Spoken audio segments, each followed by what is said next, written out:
وَاعْبُدُوا اللَّهَ وَلَا تُشْرِكُوا بِهِ شَيْئًا، اور اللہ کی عبادت کرو اور اس کے ساتھ کسی چیز کو شریک نہ بناؤ، اور والدین کے ساتھ احسان کرو، اچھا معاملہ کرو، خوش اسلوبی کا، خوبصورتی کا، اور رشتہ داروں اور یتیموں اور مسکینوں اور رشتہ دار پڑوسی اور اجنبی پڑوسی اور پہلو کے ساتھی۔ پڑوسیوں کا تو سب کو پتا ہے، نیبرز، اور خصوصاً اس کا حق زیادہ ہے جو نیبر بھی ہو اور رشتہ دار بھی ہو، اس کے 2 پوائنٹس ہو جاتے ہیں۔ ان کے ساتھ احسان کا معاملہ کرو، اور جو ساتھ بیٹھا ہو کہیں بھی، چاہے کسی بس میں، جہاز میں، کلاس میں، کلینک پہ، کہیں بھی جو ساتھ بیٹھتے ہیں لوگ، ان کا بھی حق ہوتا ہے۔ صرف یہ نہیں کہ چوڑے ہو کے بیٹھ جائیں یا ان کو اپنی کونیوں سے تکلیف دیتے رہیں یا اپنا سامان ان کی طرف کر دیں، نہیں، جو اپنے لیے پسند کرتے ہو وہ ان کے لیے بھی کرو۔ اور پھر خاص طور پر پہلو کے ساتھی میں وہ لوگ بھی آتے ہیں جن کے ساتھ آپ مل کے کام کرتے ہیں، آپ کی ٹیم، آپ کے کولیگز جو آپ کے ساتھ ساتھ رہتے ہیں، آپ کے مددگار ہیں، اور خصوصاً جو انصار اللہ ہیں، ان کے ساتھ احسان کا معاملہ کرو، سلام میں پہل کرو، مسکرا کے پیش آؤ، ان کے کاموں کی، ان کی محنت کی قدردانی کرو، ان کی کوششوں کو اپریشیٹ کرو، یہ ہے احسان کے معاملے۔ اور مسافر، اجنبی لوگ، ان کے ساتھ بھی احسان کا برتاؤ کرو، یہ ہے ہمارا خوبصورت دین۔ اور تمہارے دائیں ہاتھ جن کے مالک ہوئے، یعنی لونڈی غلام، لیکن آج کے دور میں لونڈی غلام نہیں ہے، تو جو امپلائیز وغیرہ ہوتے ہیں کسی بھی جگہ پر، یعنی اگر کوئی شخص کسی کمپنی کو اون کرتا، مالک ہے اس کا، تو جو لوگ اس کے لیے کام کرتے ہیں وہ سب بھی اس میں شامل ہوتے ہیں۔ ان کی کوششوں کو بھی اپریشیٹ کرو، اور ان کو صرف یہ نہیں کہ سیلری یا ویجز جو طے کی ہیں وہی دو۔ احسان کیا ہوتا ہے کہ ان کو اس سے بڑھ کر بھی دو، ان کی خوشی، عید وغیرہ کے موقع پر، یا ان کی کسی شادی یا غمی یا دکھ تکلیف، اس میں بھی شریک ہو۔ یعنی صرف یہ نہیں کہ جی میں باس ہوں اور تم میرے سب آرڈینیٹ ہو تو بس ہمارے درمیان ایک ڈسٹینس ہوگا۔ مومن مومن کا بھائی ہے، اور ایک مسلمان جہاں بھی ہو، چاہے مسلم نان مسلم کوئی بھی اس کے ساتھ کام کر رہے ہیں، وہ ان کے ساتھ احسان کا معاملہ کرتا ہے، اور اسی اخلاق اور اسی محبت سے ان کے دل جیت لیتا ہے۔ تو یہ اللہ سبحانہ تعالیٰ کا حکم ہے۔ اللہ نے اپنا حق صرف ایک بتایا کہ اللہ کی عبادت کرو، اس کے بعد سارے بندوں کے حقوق بتائے کہ کس کس کے ساتھ تم خوبصورت رویہ اختیار کرو۔ بے شک اللہ کسی خود پسند، بہت فخر کرنے والے کو پسند نہیں کرتا، یعنی اللہ سبحانہ تعالیٰ ایسے لوگوں کو پسند نہیں کرتا جو سب کچھ اپنے آپ کو ہی سمجھے، یعنی صرف ان کو اپنے ہی حق کا پتا ہو، اور اگر ان کو کچھ خوبیاں دوسروں کے مقابلے میں یا مال و دولت زیادہ ملا ہے تو وہ اکڑنا شروع کر دیں اور دوسروں کو انسان ہی نہ سمجھے۔ نہیں، دوسروں کے ساتھ احسان کا معاملہ کریں، چاہے گھر کے اندر ہو چاہے گھر کے باہر ہو۔ کون ہے یہ فخر کرنے والے؟ وہ جو بخل کرتے ہیں، یعنی سلام نہ کرنا یہ بھی بخل ہے، اسمائل نہ کرنا یہ بھی بخل ہے، یہ بھی دل کی تنگی ہے، اور لوگوں کو بخل کرنے کا حکم دیتے ہیں، یعنی اوروں کو بھی برے اخلاق سکھاتے ہیں۔ یا پھر مال کا بخل جو سب سے پہلے آتا ہے کہ خود خرچ نہیں کرتے، اور اگر کوئی اور کر رہا ہو تو اس کو بھی روکتے ہیں، اور اللہ نے جو کچھ اپنے فضل سے عطا کیا ہے اسے چھپاتے ہیں، اور ہم نے کافروں کے لیے رسوا کن عذاب تیار کر رکھا ہے۔ کس لیے چھپاتے ہیں؟ کہ کوئی مانگ نہ بیٹھے، کوئی نظر نہ رکھے کہ ہمیں بھی کچھ نعمتوں میں سے حصہ دو، خاص طور پر رشتہ دار۔ تو بخل کا تعلق مالی اور قولی دونوں حقوق کے ساتھ ہے۔ تو تھوڑ دل انسان کی قرآن مجید میں مذمت کی گئی ہے، یعنی جو دل کا چھوٹا ہو، جس کا دل گھٹا ہوا ہو، اور جو چھوٹی سی تکلیف پہ گھبرا اٹھے، اور جب مال ملے تو بخیل بن جائے۔ رسول اللہ صلی اللہ علیہ وسلم نے فرمایا، آدمی میں سب سے بدترین چیز بے صبر پن کے ساتھ بخل اور حد سے زیادہ بزدل ہونا ہے، کیونکہ بزدلی جو ہے وہ انسانوں کو آگے نہیں بڑھنے دیتی، رسک نہیں لینے دیتی، اور جو رسک نہ لے وہ اوپر نہیں جا سکتا، اونچا نہیں اڑ سکتا۔ اور بخل کرنے والوں کی مثال کیا ہے؟ اس شخص کی طرح ہے جو ایسا لباس پہنتا ہے کہ جو اسے جکڑ لیتا ہے۔ والذین ينفقون اموالهم رئاء الناس، اور وہ لوگ جو اپنے مال لوگوں کو دکھانے کے لیے خرچ کرتے ہیں، اور نہ وہ اللہ پہ ایمان رکھتے ہیں نہ ہی آخرت کے دن پر، یعنی ویسے چیریٹی کے بڑے بڑے کام کرتے ہیں لیکن صرف شہرت کے لیے، لوگوں کی نظر میں سخی کہلانے کے لیے، واہ واہ کے لیے۔ تو ایسے لوگوں کو آخرت کا یقین نہیں، اگر ہوتا تو پھر وہاں بدلہ لینے کے لیے خرچ کرتے۔ اور جس کا ساتھی شیطان ہو جائے تو وہ کتنا برا ساتھی ہے، یعنی شیطان انسان کے ساتھ لگا ہوا ہے اور وہ اس کو برے کام کرنے کا حکم دیتا ہے۔ اور ان کا کیا نقصان ہوتا اگر وہ اللہ اور آخرت کے دن پر ایمان لے آتے، اور جو رزق اللہ نے انہیں دیا ہے اس میں سے وہ خرچ کرتے، اور اللہ انہیں خوب جاننے والا ہے۔ بے شک اللہ کسی پر ذرے کے برابر بھی ظلم نہیں کرتا، اور اگر کوئی نیکی ہو تو وہ اسے دگنا کر دے گا اور اپنے پاس سے اجر عظیم عطا کرے گا۔ یہ ہے اللہ کا فضل، یہ اللہ کی رحمت کہ گناہ کرتا ہے اگر کوئی انسان تو بس ایک گناہ کے بدلے ایک گناہ ہی لکھا جاتا ہے، لیکن اگر کوئی ایک نیکی کرتا ہے تو اس کے بدلے 10 نیکیاں لکھی جاتی ہیں، اور 10 نہیں، ان کو بھی مزید بڑھایا جاتا ہے۔ کچھ نیکیوں کا اجر 700 گنا، جیسے فی سبیل اللہ مال خرچ کرنے کا اجر، اسی طرح کچھ نیکیوں کا اجر 7,000 اور لاکھ گنا بھی ہے۔ اور پھر یہ کہ روزہ، اللہ سبحانہ تعالیٰ نے کیا فرمایا کہ روزہ میرے لیے ہے، تم نہیں اس کا اجر لکھو، وہ میرے لیے، میں خود اس کی جزا دوں گا۔ اور پھر اللہ سبحانہ تعالیٰ کا فضل یہ ہے کہ بندے کی کوشش کافی نہیں، بلکہ فضل ہوگا، رحمت ہوگی تو جنت ملے گی۔ تو یہ بھی اللہ تعالیٰ کا انعام ہے، کیونکہ ہمارے پاس اتنا سرمایہ نہیں ہے عمل کا کہ ہم اس سے جنت خرید سکیں۔ کیونکہ اگر ہم ساری زندگی کی بھی نیکیاں کٹھی کر لیں اور اللہ تعالیٰ ہم سے صرف ایک نعمت کا حساب لے لے، مثلا آنکھوں کی نعمت کا ہی، تو ساری زندگی کی نیکیاں صرف ساری زندگی نگاہ سے دیکھنے کا بل پے نہیں کر سکتی۔ جیسے آپ بجلی کا بل پے کرتے ہیں، روشنی کا، تو نگاہ کی روشنی کا اگر بل لکھا جائے تو ہر لمحے جتنی آپ کی انرجی اس پہ لگ رہی ہے اور جتنا سسٹم پیچھے کام کر رہا ہے، اس کے اگر آپ کو معاوضہ دینا پڑے تو پوری زندگی کی نیکیاں کافی نہیں۔ تو ساری نیکیاں تو ایک نعمت کے عوض ہی چلی گئیں، اب آپ ہاتھ پہ ہاتھ رکھے کھڑے ہیں، جنت میں کیسے جائیں گے؟ وہ صرف اللہ کا فضل لے کے جائے گا۔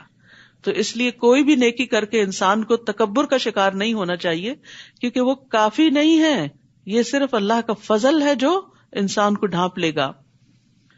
پھر کیا حال ہوگا جب ہم ہر امت میں سے ایک گواہ لائیں گے اور ہم آپ کو اے محمد صلی اللہ علیہ وسلم ان سب پر گواہ بنا لائیں گے، یعنی آپ کو پچھلی قوموں کے بارے میں، پچھلے پیغمبروں کے بارے میں جو تعلیمات دی گئی اس کی بنا پر آپ ان پیغمبروں کی تصدیق کریں گے۔ اس روز وہ لوگ جنہوں نے کفر کیا اور رسول کی نافرمانی کی، رسول کی نافرمانی، یاد رکھیے یہاں اللہ کی نافرمانی کی بات نہیں ہو رہی، وَعَصَبُوا الرَّسُولِ کی بات ہو رہی ہے۔ تو بعض اوقات ہم کہتے ہیں یہ کون سا قرآن میں لکھا ہوا ہے؟ نہیں، رسول اللہ صلی اللہ علیہ وسلم بھی جن باتوں کا حکم دیتے ہیں ان کو بھی سیریسلی لینا چاہیے اور ان کی نافرمانی نہیں کرنی چاہیے۔ وہ کیا چاہیں گے کرنے والے؟ کاش زمین ان پہ برابر کر دی جائے، یعنی وہ اتنے شرمندہ ہوں گے کہ وہ چاہیں گے کہ زمین پھٹے اور اس میں دبا دیے جائیں، اور وہ اللہ سے کوئی بات چھپا نہ سکیں گے۔ حقیقت یہ ہے کہ جو اللہ اور اس کے رسول کی نافرمانی کرتا ہے وہ واضح گمراہی میں مبتلا ہو جاتا ہے۔ وَمَن يَعْصِ اللَّهَ وَرَسُولَهُ فَقَدْ ضَلَّ ضَلَالًا مُبِينًا۔ پھر فرمایا یا ایھا الذین آمنوا لا تقربوا الصلاۃ وانتم سکارى حتی تعلموا ما تقولون۔ اے لوگو جو ایمان لائے ہو، جب تم نشے کی حالت میں ہو تو نماز کے قریب نہ جاؤ یہاں تک کہ تم جان لو جو تم کہتے ہو۔ اسی لیے شدید نیند کی حالت میں بھی نماز نہیں پڑھنی چاہیے، کیونکہ انسان کے منہ سے کچھ نکلنے لگتا ہے۔ اور نہ ہی حالت جنابت میں نماز پڑھو، ناپاکی کی حالت میں، بڑی ناپاکی کی طرف اشارہ ہے، مگر یہ کہ مسجد کے راستے سے گزرنے والے، یعنی مسجد سے گزر سکتے اس حال میں، کیونکہ نبی صلی اللہ علیہ وسلم کے زمانے میں کچھ لوگوں کے گھر اس طرح تھے کہ ان کو مسجد نبی کے اندر سے گزر کے جانا پڑتا تھا، تو ان کو اجازت دی گئی کہ اگر وہ پاک نہیں اور انہیں صرف گزرنے کی ضرورت ہے تو وہ گزر سکتے ہیں۔ یہاں تک کہ غسل کر لو، یعنی نماز ادا کرنے کے لیے، عبادت کے لیے غسل کرنا ضروری ہے۔ اور اگر تم بیمار ہو یا سفر پر ہو یا تم میں سے کوئی ایک قضائے حاجت سے آئے یا تم نے عورتوں کو چھوا ہو یعنی صحبت کی ہو، پھر تم پانی نہ پاؤ، یعنی غسل جنابت لازم ہے، وضو کی ضرورت ہے، نماز کا وقت آ گیا ہے، پانی کوئی نہیں، اب کیسے نہائیں؟ کیا نماز چھوڑ دیں؟ نہیں، تو پاک مٹی سے تیمم کر لو۔ ان ساری ناپاکیوں کو صرف تیمم سے پاک کیا جا سکتا ہے اور عبادت کی جا سکتی ہے، اور اس میں صرف چہرے اور ہاتھوں کا مسح ہے، یعنی مٹی سارے جسم پر ملنے کی ضرورت نہیں، صرف ہاتھ کو مٹی پہ مار کے، اس میں پھونک مار کے چہرے پہ پھیر لیا جائے اور دونوں ہتھیلیوں پہ پھیر لیا جائے، تیمم ہو جاتا ہے، دیٹس اٹ۔ کیونکہ اصل چیز اللہ کا حکم ہے، مٹی بھی پاک کرنے والی ہے، مٹی کے اندر ایسے بیکٹیریاز ہوتے ہیں کہ جو صاف کرتے ہیں نجاستوں کو، لیکن یہ ہے کہ اصل چیز اللہ کا حکم ہی ہے۔ رسول اللہ صلی اللہ علیہ وسلم نے فرمایا زمین کو چھوا کرو کیونکہ یہ تمہارے ساتھ شفقت کرنے والی ہے. بعض اوقات ہم مٹی پہ پاؤں نہیں رکھنا چاہتے، اور آج آپ دیکھیں ریسرچز یہ بتاتی ہیں کہ بہت سی بیماریوں کا علاج ننگے پاؤں مٹی پہ چلنا ہے. اسی لیے لوگ بیچز پہ جاتے ہیں اور ریت پر چلتے ہیں اور مٹی میں لوٹ پوٹ ہوتے ہیں، کیونکہ بہت سی ایسی چیزیں جسم سے نکل جاتی ہیں جو مٹی ہی نکال سکتی ہے.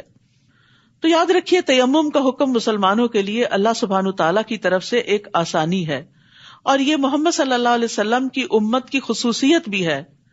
رسول اللہ صلی اللہ علیہ وسلم نے فرمایا مجھے 5 چیزیں ایسی عطا کی گئی جو مجھ سے پہلے کسی پیغمبر کو نہیں دی گئی، جن میں سے ایک یہ ہے کہ زمین کو میرے لیے سجدہ گاہ اور طہارت کا ذریعہ بنا دیا گیا. یعنی کہیں سے بھی مٹی لے کے آپ تیمم کر سکتے ہیں بشرطے کہ پاک ہو. اور دوسرے یہ کہ کہیں پر بھی نماز ادا کر سکتے ہیں. جہاں نماز کا وقت آئے پانی نہ ملے تیمم کر کے نماز پڑھ لیں. جان کی ہلاکت کا ڈر ہو تو بھی تیمم کر کے نماز پڑھ لیں. یعنی اگر ٹھنڈا پانی ہے اور آپ کو پتا ہے کہ اگر آپ اس سے نہائے تو پھر جان بچانی مشکل ہوگی، یہ شدید بیمار ہو جائیں گے، تو بھی تیمم کر لیں. اور اللہ بہت معاف کرنے والا ہے، بہت بخشنے والا ہے. پھر فرمایا الم تر الی الذین اوتوا نصیبا من الکتاب، کیا آپ نے ان لوگوں کی طرف نہیں دیکھا جو کتاب کا ایک حصہ دیے گئے؟ وہ گمراہی خریدتے ہیں اور چاہتے ہیں کہ تم بھی سیدھے راستے سے بھٹک جاؤ، اور اللہ تمہارے دشمنوں کو خوب جانتا ہے، اور کافی ہے اللہ دوست اور کافی ہے اللہ مددگار.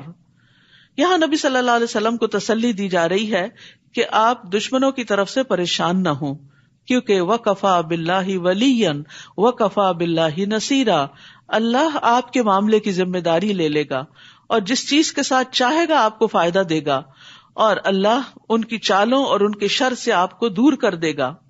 آپ اللہ کی دوستی اور اللہ کی مدد کو اپنے لیے کافی سمجھیں، اور یہ توکل ہر مسلمان کے لیے ضروری ہے. بہت دفعہ ایسا ہوتا ہے کہ انسان بہت اچھے اچھے کام کر رہا ہوتا ہے، لیکن دوسرے لوگ غلط فہمی کا شکار ہو کر آپ کے دشمن بن جاتے ہیں اور آپ پر طرح طرح کے الزام لگانے لگتے ہیں. پھر آپ پریشان ہوتے ہیں اور سوچنے لگتے ہیں کہ بہتر ہے میں یہ کام ہی چھوڑ دوں. خاص طور پر اگر دین کا کام ہو، لوگوں کو خیر اور نیکی کی طرف بلانا ہو، تو انسان بد دل ہونے لگتا ہے. تو پیغمبر تو یہ کام نہیں چھوڑ سکتے تھے، ان پر تو فرض تھا. عام انسان تو ہو سکتا ہے کہ ایک نہیں تو دوسرا کام کر لے، نیکی کا ایک موقع نہیں تو دوسرا کوئی اس کو مل جائے، لیکن پیغمبر کے لیے تو ایسی کوئی چوائس نہیں ہے کہ وہ لوگوں تک حق بات نہ پہنچائے یا لوگوں کو اللہ کا پیغام نہ دے. تو جتنی پھر ذمہ داری بڑی ہوتی ہے اتنی سپورٹ بھی زیادہ ہوتی. تو اللہ تعالیٰ تسلی دے رہے ہیں کہ آپ اپنا کام کرتے چلے جائیں اور اپنے دشمنوں کی طرف سے بے فکر ہو جائیں. ان کے مقابلے کے لیے اللہ آپ کو کافی ہے. اور ایک حقیقت ہے کہ خیر اور بھلائی کا کوئی بھی کام کرنے کے لیے صرف کوششیں کافی نہیں ہوتی، اللہ کی مدد ضروری ہوتی.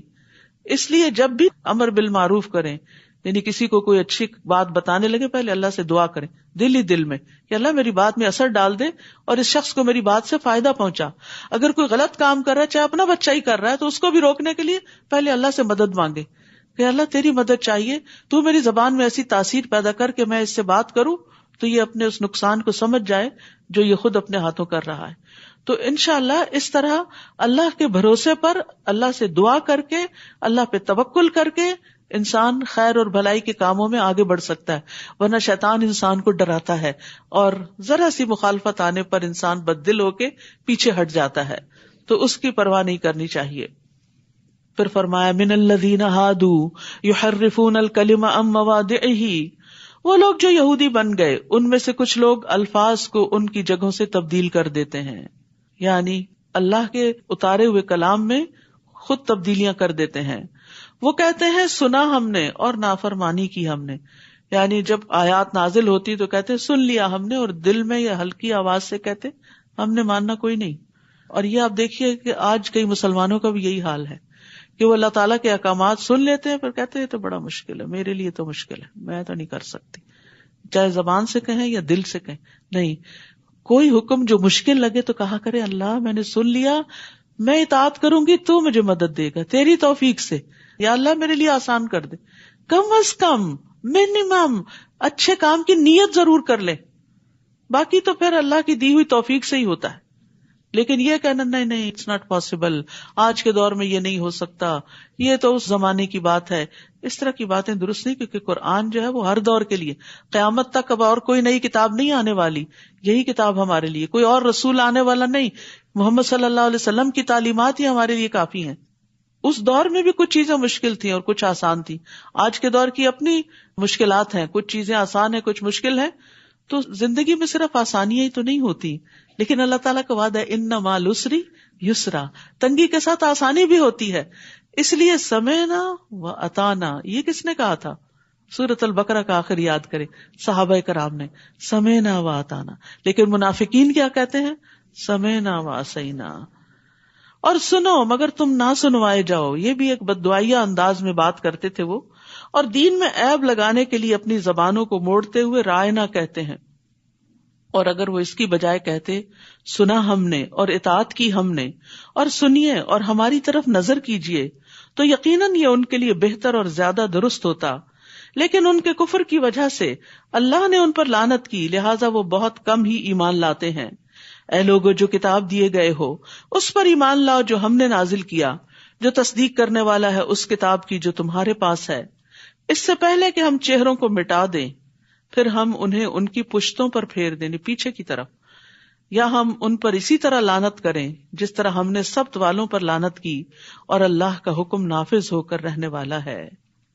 انسان کو نیکی کے کام میں جلدی کرنی چاہیے، نہیں پتا کہ وقت کیسا آ جائے اور یہ سارے مواقع ختم ہو جائیں.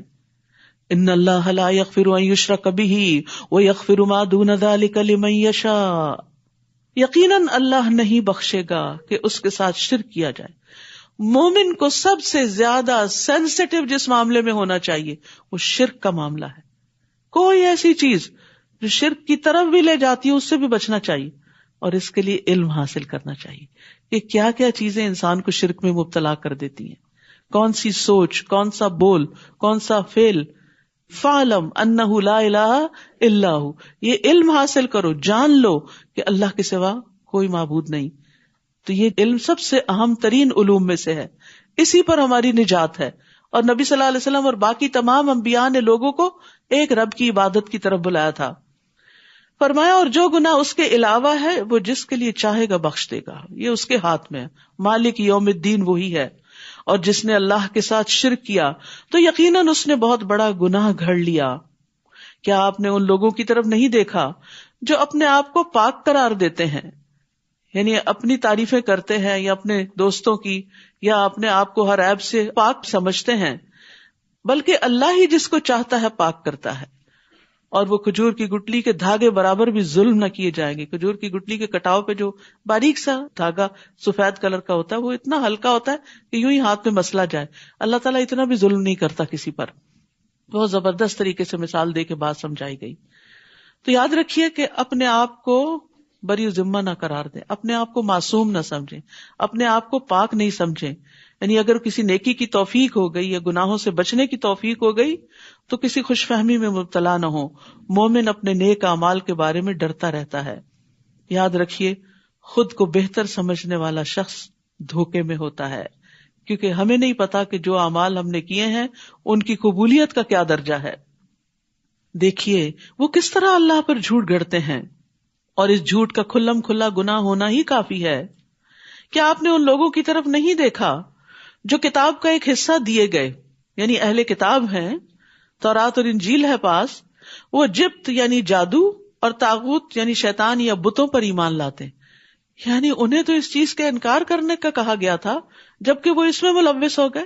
اور کفر کرنے والوں کے بارے میں کہتے ہیں، یعنی قریش کے بارے میں، اہل مکہ کے بارے میں کہتے ہیں یہ لوگ ایمان والوں کی نسبت راستے کے اعتبار سے زیادہ ہدایت یافتہ ہیں. حالانکہ ہونا کیا چاہیے تھا، وہ کتاب والے تھے اور مسلمان بھی کتاب والے تھے، تو کتاب والوں کو کتاب والوں کا ساتھ دینا چاہیے تھا. تو اس کی بجائے انہوں نے مشرکین کا ساتھ دیا. تو یاد رکھیے کہ پچھلی قومیں بھی کتاب ہونے کے باوجود جادو اور خرافات اور شیطانی عمل کے پیچھے لگ گئی، اور آج بھی مسلمانوں کے اندر یہ خرابیاں پائی جاتی. اچھے بھلے سمجھدار لوگ ان چیزوں کے پیچھے چل پڑتے ہیں. تو اس سے بچنے کی ضرورت ہے کیونکہ یہ بھی کبیرہ گناہوں میں سے ہے.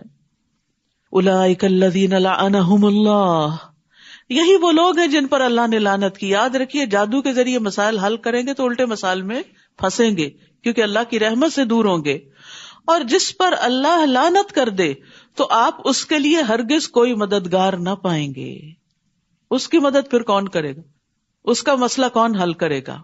وہ تو مسائل کو بڑھانے کی دعوت ہے. یا ان کے لیے بادشاہت میں سے کوئی حصہ ہے تب تو یہ لوگوں کو کھجور کی گٹلی میں سوراخ کے برابر بھی کچھ نہ دیں گے. یا وہ لوگوں سے حسد کرتے ہیں یعنی مسلمانوں سے، اہل کتاب، اس وجہ سے جو اللہ نے انہیں اپنے فضل سے عطا کیا. کوئی شک نہیں ہم نے آل ابراہیم کو کتاب و حکمت دی اور ہم نے انہیں بہت بڑی بادشاہت عطا کی یعنی بنی اسرائیل کو. تو اب ان میں سے کوئی اس نبی پر ایمان لایا ہے اور کوئی اس سے رک گیا ہے یعنی ایمان نہیں لایا، اور ایسے لوگوں کے لیے بھڑکتی ہوئی جہنم ہی کافی ہے.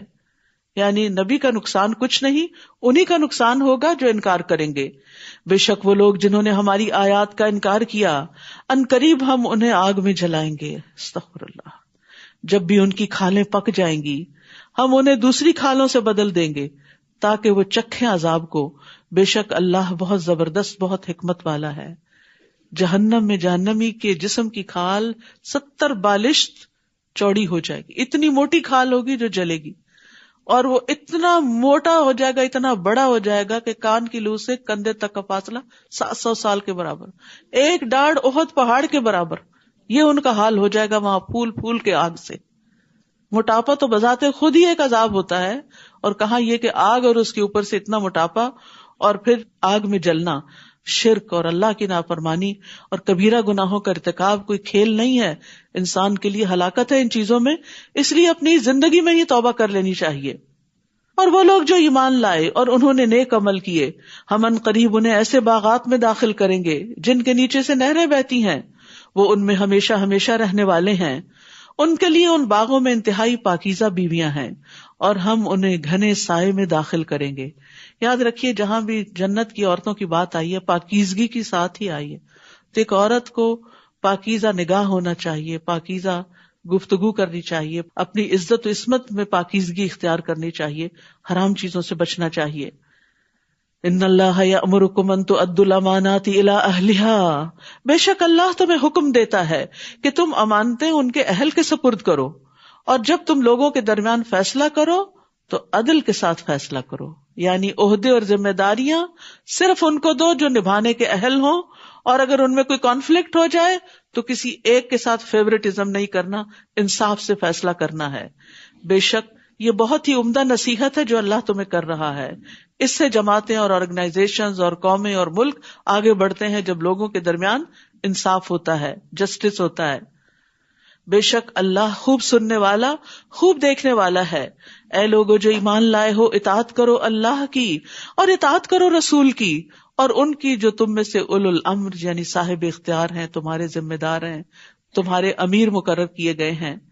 پھر اگر تمہارے مابین کسی چیز میں اختلاف ہو جائے تو اسے اللہ اور رسول کی طرف پھیر دو، اولو الامر کی طرف نہیں. اتحاد اللہ رسول کی بات پر ہی ہو سکتا ہے، ورنہ ایک اپنی شخصیت کی طرف لے جائے گا تو دوسرا اپنے کسی بزرگ کی طرف معاملے کو لے جائے گا اور جھگڑے بڑھیں گے، جیسا کہ ہو رہا ہے شخصیت پرستی کے نتیجے میں. اگر تم اللہ اور یوم آخرت پر ایمان رکھتے ہو یہ بہتر ہے اور انجام کے اعتبار سے زیادہ اچھا بھی ہے. تو عمومی ہدایت کیا ہے کہ اختلاف کی صورت میں فیصلہ اللہ اور رسول کی طرف لے جاؤ کہ وہ کیا حکم دیتے ہیں. اور یہاں حکمرانوں کی اطاعت کی اہمیت بھی پتہ چلتی ہے، لیکن ان کی اطاعت اللہ کی اطاعت کے مطابق ہی ہوگی، اللہ کی نافرمانی میں نہیں. اگر وہ گناہ کا حکم دیں تو ان کی بات نہیں مانی جائے گی. کیا آپ نے دیکھا نہیں ان لوگوں کی طرف جو دعویٰ تو کرتے ہیں کہ وہ اس پر ایمان لائے جو آپ پر اتارا گیا اور جو آپ سے پہلے اتارا گیا، مگر وہ چاہتے یہ ہے کہ وہ طاغوت کی طرف فیصلہ لے جائیں، یعنی اپنے بڑے سرداروں کی طرف، جبکہ بلا شبہ وہ اس کے کفر کا حکم دیے گئے تھے، اور شیطان چاہتا ہے کہ وہ انہیں گمراہ کر دے، دور کا گمراہ کرنا. اور جب ان سے کہا جاتا ہے کہ آؤ تم اس کی طرف جو اللہ نے نازل کیا اور آؤ رسول کی طرف، تو آپ منافقوں کو دیکھتے ہیں کہ وہ آپ سے رک ہی جاتے ہیں، وہ آپ سے فیصلہ نہیں لینا چاہتے. پھر کیا ہوتا ہے جب انہیں ان کے ہاتھوں کی کمائی کی وجہ سے کوئی مصیبت پہنچتی ہے، پھر وہ آپ کے پاس اللہ کی قسمیں کھاتے ہوئے آ جاتے ہیں کہ ہم نے تو صرف احسان اور موافقت کا ارادہ کیا تھا. تو یاد رکھیے گناہ مصیبتوں کا باعث بنتے ہیں. دوسری جگہ بھی آتا ہے وما اصابکم من مصیبت فبما کسبت ایدیکم ویعفو عن کثیر، اور تمہیں جو بھی مصیبت پہنچی تو وہ اس وجہ سے ہے جو تمہارے ہاتھوں نے کمایا، تمہاری اپنی غلطیاں ہیں، اور وہ بہت سی چیزوں سے درگزر کر جاتا ہے. یہی وہ لوگ ہیں کہ اللہ جانتا ہے جو ان کے دلوں میں ہے، تو آپ ان سے اعراض کریں اور انہیں نصیحت کریں اور ان سے ایسی بات کہیں جو ان کے دلوں تک پہنچ جائے. یعنی وہ لوگ جو آپ سے بے رخی کرتے ہیں، آپ کی طرف نہیں آتے، آپ کے مقام کی قدر نہیں کرتے، تو ان کی ان باتوں کو بھی اگنور کر دیں، نصیحت کر دیں، اور کوئی ایسی بات کریں کہ ان کے دل بھی نرم ہو جائیں. یہ ہے پیغمبرانہ اخلاق، اور اسی اخلاق کی ہمیں بھی پیروی کرنی چاہیے کہ اپنے مخالفین یا ایسے لوگ جو عزت نہ کریں، قدر نہ کریں، تو ان کے ساتھ بھی احسان کا معاملہ کرتے رہیں. اور نہیں بھیجا ہم نے کوئی بھی رسول مگر اس لیے کہ وہ اللہ کے اذن کے ساتھ اطاعت کیا جائے، اور اگر وہ آ جاتے آپ کے پاس جب انہوں نے اپنی جانوں پہ ظلم کیا تھا، پھر وہ اللہ سے بخشش مانگتے اور رسول بھی ان کے لیے بخشش مانگتے، تو ضرور وہ اللہ کو بہت توبہ قبول کرنے والا، نہایت رحم کرنے والا پاتے. تو یاد رکھیے گناہ انسان کے لیے مصیبتوں کا باعث بنتے ہیں، رزق سے محروم کر دیتے ہیں، بعض اوقات صحت کے مسائل سے دوچار کر دیتے ہیں. تو ان سارے مسائل سے نکلنے کا راستہ استغفار ہے، اللہ سے خوب خوب معافی مانگنا ہے. اور ایک کارڈ بھی یہاں پر ہے جس میں ہم نے کوشش کی کہ جو دعائیں استغفار کی قرآن مجید میں ہیں یا نبی صلی اللہ علیہ وسلم کی صحیح احادیث سے ثابت ہیں وہ جمع کر دی جائیں. تو جس کسی کا کوئی بھی مسئلہ ہو وہ اگر روزانہ ان دعاؤں کو پڑھنا شروع کر دے اس نیت کے ساتھ کہ اللہ جو بھی رکاوٹیں ہیں جس نیک کام میں وہ دور کر دے، تو انشاءاللہ اللہ سبحانہ وتعالیٰ ضرور اس سے نکالے گا، کیونکہ اللہ کا وعدہ ہے یہ. پس نہیں قسم ہے آپ کے رب کی، وہ مومن نہیں ہو سکتے یہاں تک کہ وہ آپ کو اس معاملے میں منصف بنائیں جس میں ان کے درمیان اختلاف ہوا ہے، پھر وہ اپنے دلوں میں اس فیصلے سے جو آپ نے کیا ہے کوئی تنگی نہ پائیں اور وہ اس کو پوری طرح تسلیم کر لیں. یعنی نبی صلی اللہ علیہ وسلم کے فیصلوں کو ماننا بھی نہایت ضروری ہے، یہ ایمان کا تقاضا ہے. اور اگر بے شک ہم ان پر لکھ دیتے کہ اپنے نفسوں کو قتل کرو یا اپنے گھروں سے نکل جاؤ یعنی معافی کے لیے، تو چند لوگوں کے سوا وہ ایسا نہ کرتے، اور اگر وہ وہی کرتے جس کی وہ نصیحت کیے جاتے ہیں تو ضرور وہ ان کے لیے بہتر ہوتا اور ثابت قدمی کے اعتبار سے زیادہ اچھا ہوتا. تو یاد رکھیے بندہ جب اپنے علم کے مطابق عمل کرتا ہے تو اللہ سبحانہ تعالیٰ اس کے علم میں بھی اضافہ فرماتے ہیں اور اس کے اندر مزید ثابت قدمی بھی آتی ہے. یعنی ہم کہتے ہیں یا اللہ ہم ابھی تو سن رہے ہیں، ابھی تو عمل کر رہے ہیں، ایسا نہ ہو آئندہ زندگی میں بھٹک جائیں. نہیں، وَاعْتَصِمُوا بِحَبْلِ اللَّهِ جَمِيعًا، اللہ کی رسی قرآن کو مضبوط تھامے رکھو، استغفار کرتے رہو تو اللہ تعالیٰ ثابت قدمی بھی دے گا، نہیں پھسلو گے انشاءاللہ. اور تب ہم انہیں یقیناً اپنے پاس سے اجر عظیم عطا کرتے اور ہم ضرور انہیں سیدھے رستے کی طرف ہدایت دیتے. اور جو کوئی اللہ اور رسول کی اطاعت کرے تو وہ ایسے لوگوں کے ساتھ ہوں گے جن پر اللہ نے انعام کیا، انبیاء، صدیقین، شہداء اور صالحین میں سے. اور کتنے اچھے ہیں یہ لوگ بطور ساتھی کے. نبی صلی اللہ علیہ وسلم کی خدمت میں ایک صحابی حاضر ہوتے تھے، تو وہ ایک دن کہنے لگے کہ اللہ کے رسول جب آپ کے پاس ہوتا ہوں، آپ کو دیکھتا ہوں تو میرا دل خوش ہوتا ہے، لیکن مجھے یہ ڈر ہے کہ میں بھی فوت ہو جاؤں گا اور آپ بھی، تو پھر مرنے کے بعد آپ کا مقام تو بہت بلند ہوگا، ہم پتہ نہیں کہاں ہوں گے. تو اس پر وہ بہت غمگین ہو گئے کہ مرنے کے بعد آپ کی محبت اور آپ کی صحبت اور آپ کی رفاقت اور آپ کا قرب کیسے حاصل ہوگا. تو اس پر یہ آیت نازل ہوئی کہ جو اللہ اور رسول کی اطاعت کرے گا وہ ان لوگوں کے ساتھ ہوگا. اور حضرت انس کہتے ہیں کہ ہمارے لیے اس سے بڑھ کر خوشی کا کوئی دن نہیں تھا کہ جس دن آپ نے ہمیں یہ بتایا کہ المرء مع من احبہ، انسان اسی کے ساتھ ہوگا جس سے وہ محبت کرتا ہوگا. اگر ہماری محبت رسول اللہ صلی اللہ علیہ وسلم کے ساتھ سچی ہے، ہم آپ کی اطاعت کرتے ہیں، آپ کا اتباع کرتے ہیں، آپ کی سنتوں پر چلتے ہیں، آپ کے ساتھ ہماری ایک عقیدت ہے، تو انشاءاللہ آپ کے نقش قدم پر چلتے چلتے اللہ تعالیٰ قیامت کے دن بھی ساتھ دے گا. اور دو خاص مواقع پر، خاص طور پر جب حوض کوثر سے پانی ملے گا اور دوسرے شفاعت کا موقع. یہ اللہ کی طرف سے فضل ہے اور کافی ہے اللہ بہت علم والا.